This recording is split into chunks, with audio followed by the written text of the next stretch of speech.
Police আমাকে আর ধরতেও পারবে না।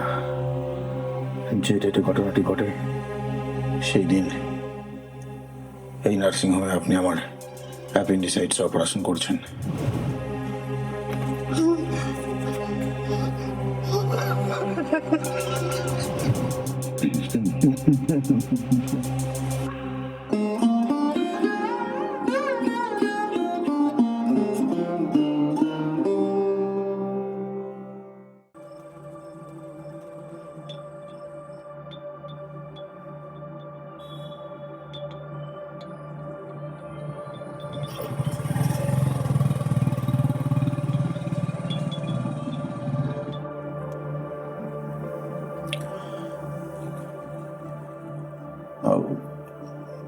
পুলিশ কেন এলো? সরি, আপনাকে একটু ওয়েট করতে হলো। পুলিশ কেন এসেছিল? অত কেস, এই কালে মরছে, কালোর অ্যাক্সিডেন্ট হচ্ছে, হ্যাঁ বুঝলেন নাকি না? ঠিক আছে, আপনি ওটা পড়ে নিন। ও ঠিক আছে, আপনার সঙ্গে আগে আপনি আবার চলে যাবেন, ডিসচার্জ হচ্ছে আজকে আপনার, পরে পড়লেও হবে।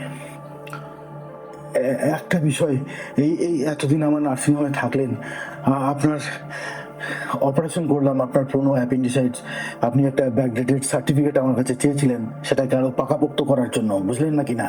একটা রুলস আছে তো একটা প্রতিষ্ঠানের, সেখানকার রেজিস্টার একটা কজ থাকা দরকার, তো সেই জন্য আপনার অ্যাপেন্ডিসাইটিসটা আমি বাদ দিয়ে দিলাম। আর আমি জানি, সেই জন্যই আপনি যে টাকা ডিমান্ড করেছিলেন আমি সেটা আপনাকে পেমেন্ট করেছি। হ্যাঁ, তা দিয়েছেন, কিন্তু মশাই একটা জিনিস তো পরিষ্কার করলেন না, মানে এই এতগুলো টাকা খরচ করলেন কেন? মানে এই এতগুলো টাকা খরচ করে এই একটা ব্যাড ডেটেড সার্টিফিকেট আপনার কোন কাজে লাগবে? ফোন করেছিলাম। কেন ফোন করতে গেলেন কেন আপনি? লোকটা আমার রাইভাল ছিল, আমার আমার প্রেমিকার সঙ্গে, কিন্তু আমরা কলকাতা থেকে একই ট্রেনে উঠেছিলাম। তারপর তারপর তারপর ফাঁকা ট্রেনের মধ্যে সুযোগ বুঝে ছড়ির অর্ধেকটাই গেঁথে দিয়েছিলাম ট্রেনে।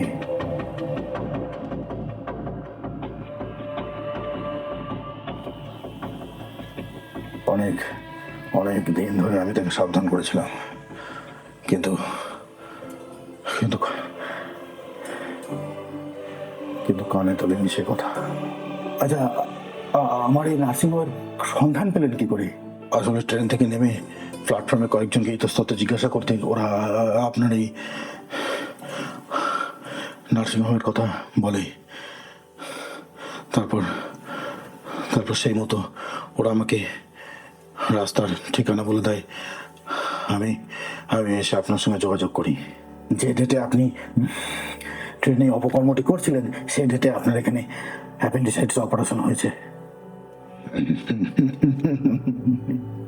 আপনাকে এখন আইন কেন, আইনের বাবাও ধরতে পারবে না, বুঝলেন নাকি না? পুলিশ আমাকে আর ধরতেও পারবে না। সত্যি সত্যি আপনার পুরনো অ্যাপেন্ডিসাইটিসটাও অপারেশন হয়ে গেল, আবার মানে রদ দেখা কলা বেচা দুটোই হয়ে গেল। হ্যাঁ, অনেক ধন্যবাদ আপনাকে। আসি আসি তাহলে। আচ্ছা, নমস্কার।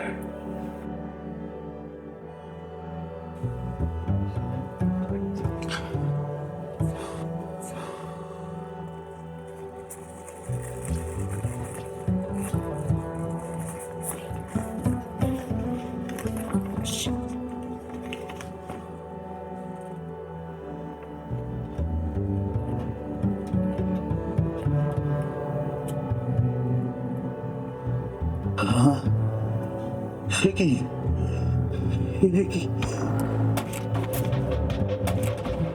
গত 15 জুন কাটোয়া লোকালের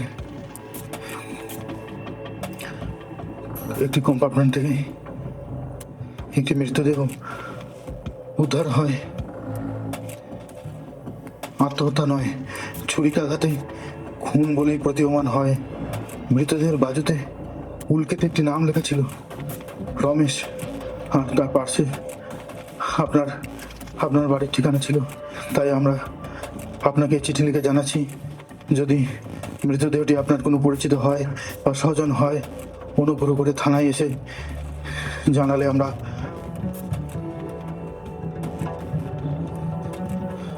রমেশ, রমেশ, কন্ডেক্ট এই তারিখে তো এই তারিখে